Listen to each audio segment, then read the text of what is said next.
Most movies are not ambiguous narratives, but instead easily understood with their comprehensible chronology. However, not all movies are created equal, and whether it be through alternative dimensions, time travel mishaps, or just lazy storytelling, there are still plenty of films that leave audiences bewildered by the start of the closing credits. Here are 10 famous movie timelines that make no sense. The Fast and the Furious franchise. The timeline seemed simple enough until Han showed up in the 4th film, Fast and Furious, even though he died in the 3rd film, Tokyo Drift. Vin Diesel's Dom shows up in the 3rd film to tell Sean that Han used to hang with his crew. I won it from my friend Han a few years ago. This is news to viewers, as Han did not appear in the 1st film.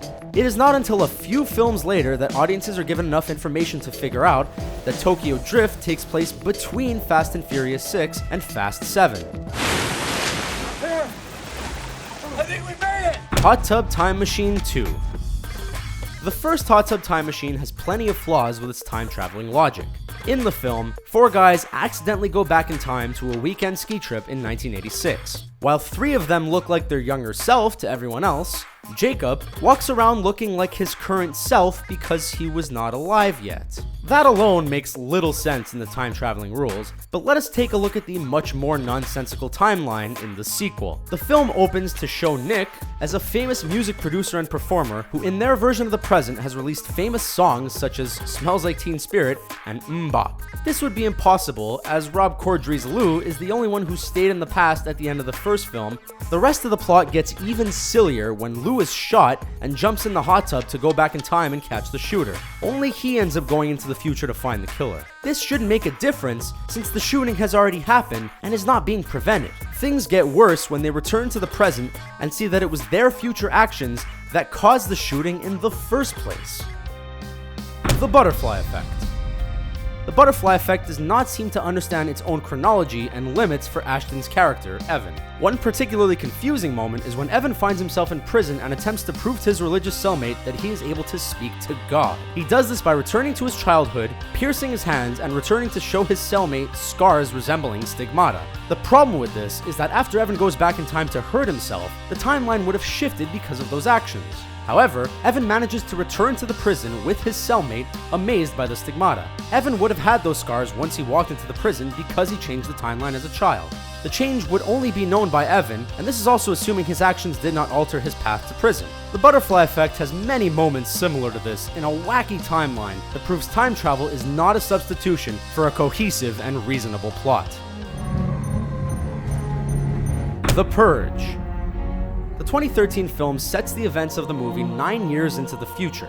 In those 9 years, America has enacted a yearly purge that allows law-abiding citizens to commit any crime without consequence. Murder seems to be the primary desire for the general public. The timeline does not make sense for the purge in relation to how quickly everything changed in 9 years. How did America adapt so easily and so quickly to the rules and tradition of the purge? Furthermore, how did citizens become accustomed to cold-blooded murder in such a short time?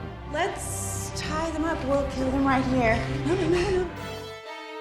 The Friday the 13th franchise.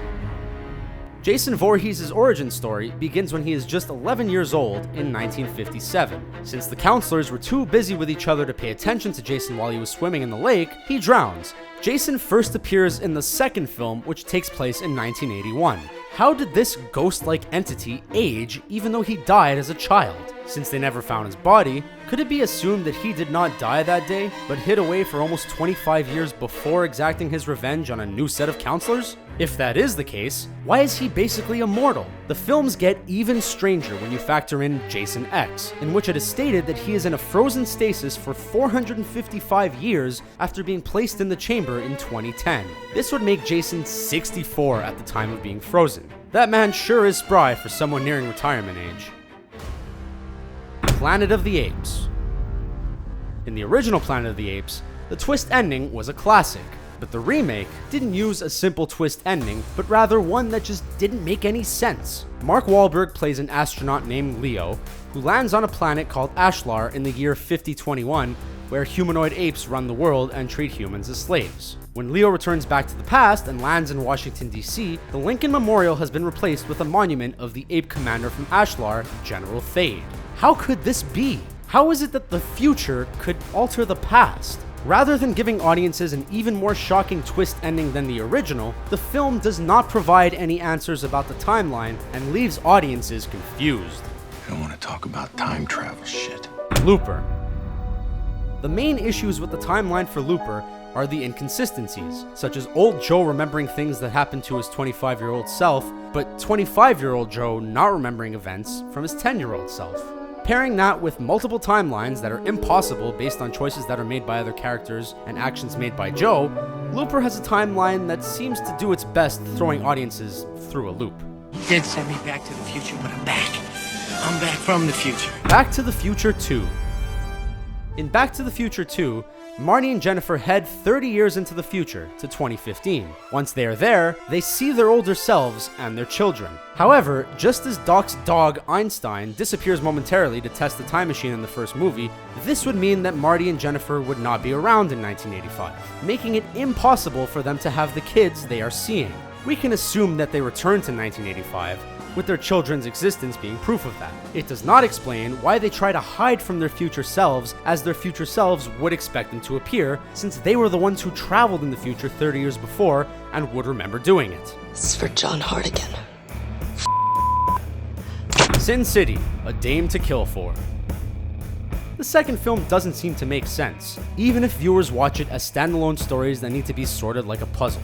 There are characters who should be dead, or two characters who have never met, or somehow forget that they know each other. There are far too many inconsistencies of faulty timelines to even begin to note them all. X-Men: Apocalypse. Magneto is shown in 1983 as a fairly young man and played by Michael Fassbender. Yet Magneto managed to endure Auschwitz as a child nearly 40 years prior. The entire cast is supposed to have aged 20 years, even though the actors were only cast 5 years prior. There is also the disconnection between the events in Days of Future Past and Apocalypse. Mystique captured Wolverine and was a villain, but in Apocalypse, Wolverine is free and Mystique is on Team X again.